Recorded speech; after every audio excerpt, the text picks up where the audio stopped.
Assalamualaikum warahmatullahi wabarakatuh. Kami dari kelompok 3 kelas 5 SKKP 08. Kami ingin membuat video pembelajaran tentang akuntansi sektor publik untuk memenuhi tugas akhir mata kuliah akuntansi sektor publik. Izin memperkenalkan diri, perkenalkan nama saya Julian. Saya Rafian Ramadan. Saya Salman Arif. Saya Rufin Fadila. Saya Salsa Sadia Putri. Saya Pramesti Putri Zailanti. Saya Bella Dalika. Saya Alia Sari. Langsung kita tonton. Selamat menyaksikan.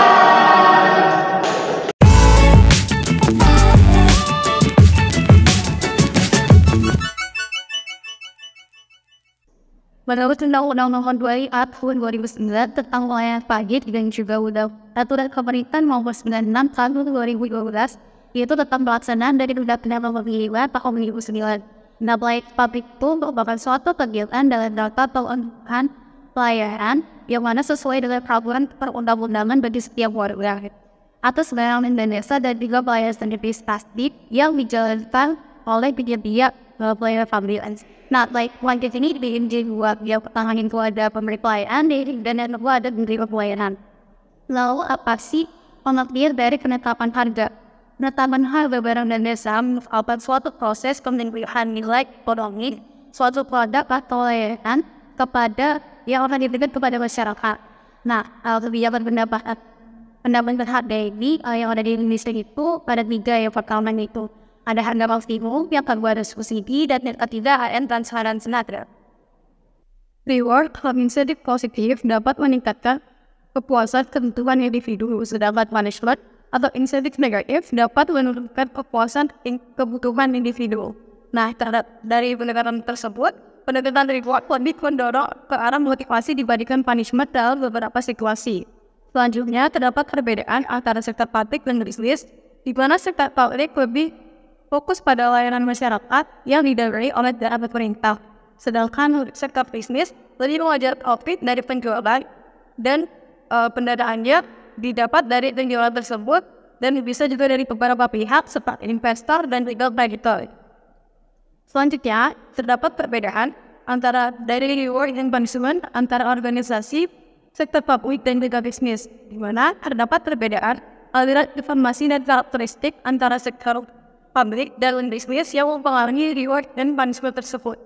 Di sektor publik, fokusnya lebih pada pelayanan masyarakat dan kinerja organisasi secara keseluruhan yang bukan hanya fokus pada keuangan saja.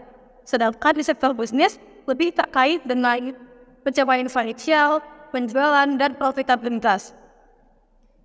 Selanjutnya terdapat perbedaan lain seperti faktor politik dan regulasi yang mempengaruhi pembuatan skema kompensasi di sektor publik.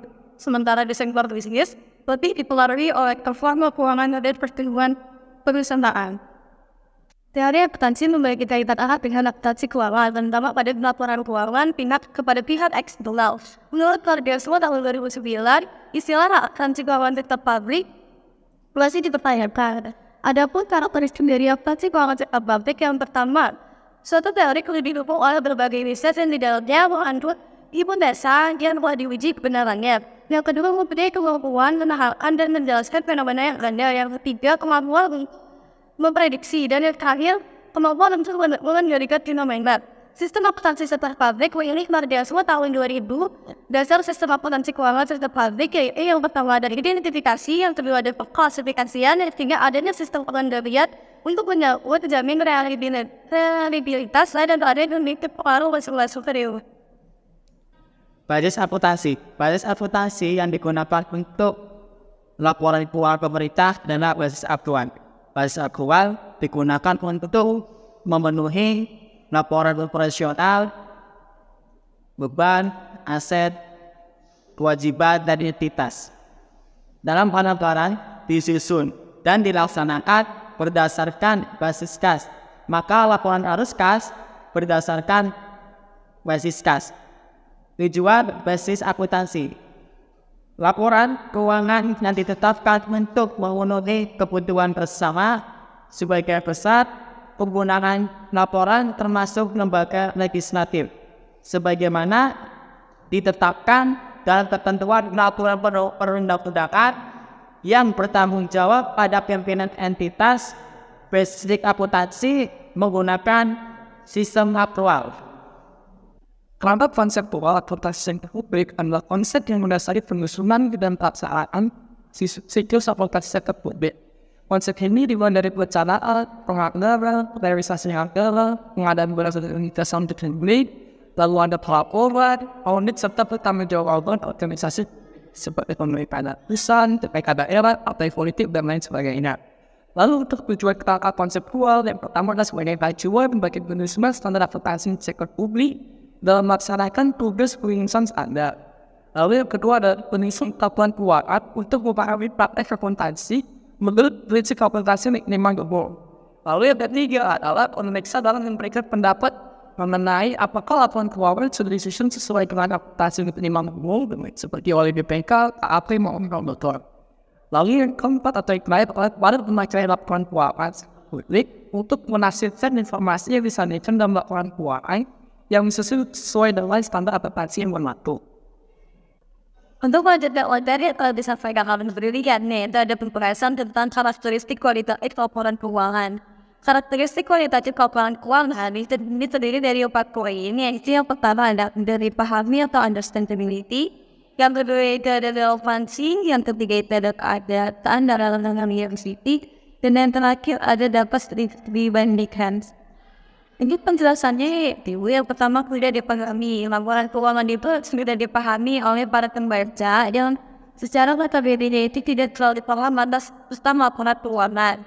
Namun kesadaran atas penggunaan ini tidak bisa memanfaatkan relevansi informasi yang harus disajikan walaupun memang agak kompleks.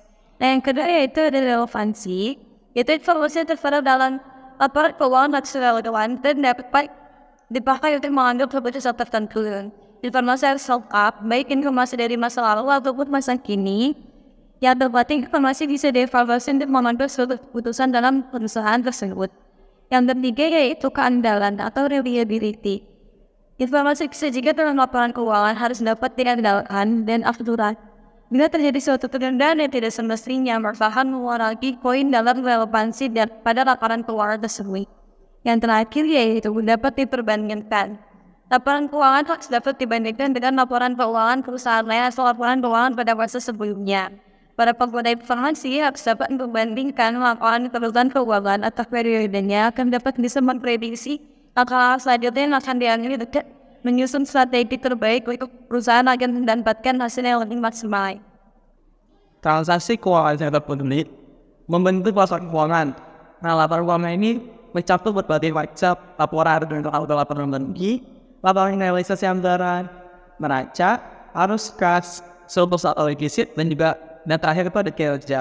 Nah, laporan keuangan ini memiliki fungsi. Yang pertama itu sebagai alat evaluasi internal dan juga pertanggungjawaban eksternal. Selanjutnya pada penekangan and fair presentation. Fungsi laporan keuangan sektor publik mencakup berbagai hal. Yang pertama itu sebagai kepatuhan dan pengelolaan, compliance and stewardship, menjamin kesesuaian tata kelola sumber daya dan mendukung. Yang kedua itu ada akuntabilitas dan laporan retrospektif, accountability and retrospective reporting, bentuk tanggung jawab publik, mengawasi kinerja manajerial, mencapai tujuan, perbandingan antara organisasi sejenis, dan juga memberikan informasi terkait biaya barang dan jasa. Dan yang ketiga itu ada perencanaan dan informasi organisasi, planning and information authorization information, memberi acuan untuk perencanaan kebijakan serta aktivitas di masa depan terkait otorisasi penggunaan dana. Dan yang keempat itu ada kelangsungan organisasi, mendapat tinjauan terhadap organisasi atau unit kerja untuk kelangsungan penyediaan barang dan jasa untuk di masa yang akan datang. Dan yang kelima itu ada hubungan masyarakat atau public relation, memberikan kesempatan komunikasi ke publik dan pihak yang berkepentingan. Dan yang terakhir itu ada sumber fakta dan gambaran, source of facts and figures, memberikan informasi mendetail untuk pihak kepentingan, mendukung pengambilan keputusan dari ekonomi, sosial, dan politik. Silakan untuk bapak dari pihak Manfaat informasi dalam awal sebab publik. Yang pertama sebagai perbandingan antara rencana terhadap keadaan aktualnya. Yang kedua sebagai pengamatan alat operasional terhadap keadaan manajemen. Dan terakhir sebagai alat untuk mengetahui untuk meninjau kepatuhan terhadap perundangan atau peraturan mengenai masalah keuangannya. Selanjutnya pentingnya laporan sektor publik. Yang pertama pemahaman masyarakat terhadap program pemerintah. Yang kedua hak dasar masyarakat terhadap pemerintah termasuk untuk mengetahui dan memperoleh informasi serta didengar pendapatnya. Dan terakhir ada dapat negatif laporan keuangan yang buruk. Yang pertama melakukan reputasi di masyarakat. Yang kedua melakukan keputusan investor dan pendanaan. Dan terakhir membuat keputusan ini. Sekian pemaparan materi kami.